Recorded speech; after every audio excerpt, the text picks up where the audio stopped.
How remarkably tainted has the word freedom become. Proclaimed by numerous lying basileis, a sweet word to lure the Hellenes to sleep and dream of ages past. Those who wake find themselves in a changed world, where the ambitions of decadent monarchs shape the fates of police and men. They must learn to navigate new waters, to placate and negotiate with tyrants and their masters. If they do, they may be left in peace for a while, until the fickle Morai design to rouse the dreams of glory in the mind of another would-be conqueror. Long gone are the days when a coalition of police stood against the largest empire the world had ever seen and drove it out of their lands. Yet even then the Hellenes remained divided, some opting to join the Megas Basileus against their rivals. In the many years that followed, the squabbling continued until a new threat arose from an unexpected corner. Where the Persai failed, the Macedones succeeded. Though their hegemony over Hellas has since been shaken, few police can claim to be wholly free from their influence. Nevertheless, this is a time of opportunity. Macedonia is beset by conflict, as various claimants do battle for the right to wear the diadem. What failed before may once again prove attainable. The Macedones proved powerless to stop the Galatai terror from the north, leaving them arrogant enough to even blaspheme against the bright god at Delphi. It was Hellenic force of arms that drove them out, a demonstration of strength that has inspired much renewed confidence in the southern players, now stirring once again.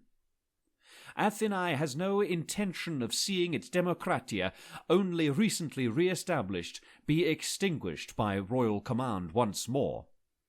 Sparte once again looks beyond her borders, as its Basileus aspires to be recognized as a power in his own right.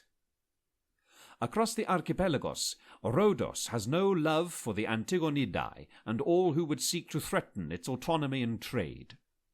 Individually they lack the power to fight their common foes, but together. Nor are they alone in their ambitions, as other states, both local and distant, seek to gain from the current instability. Beyond the seas and far off Aegyptus, the son and daughter of Ptolemaeus are watching the scene carefully, establishing ties with the various police for their own purposes. They would make powerful allies should the brewing conflict escalate further, but the Hellenes would be wise not to trade one master for another. Though these and other vultures have indeed begun to circle over Hellas, there are more urgent matters afoot.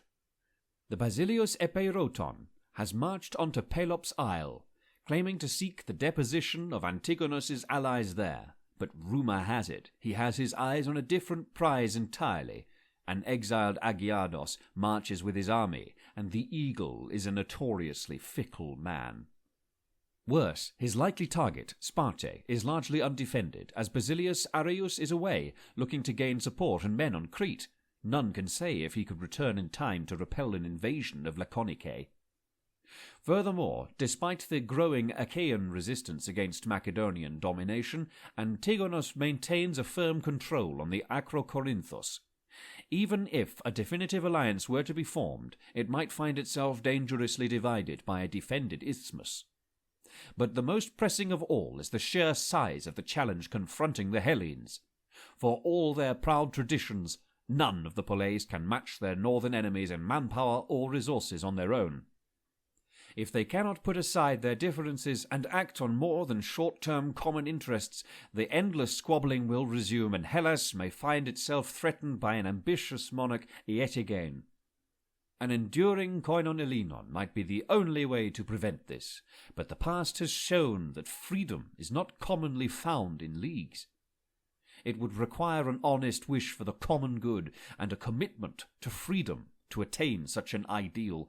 But then again, the Hellenes have proven themselves nothing if not resourceful in the past. Zeus willing, we will prevail against our enemies, and finally rediscover the true meaning of freedom once more.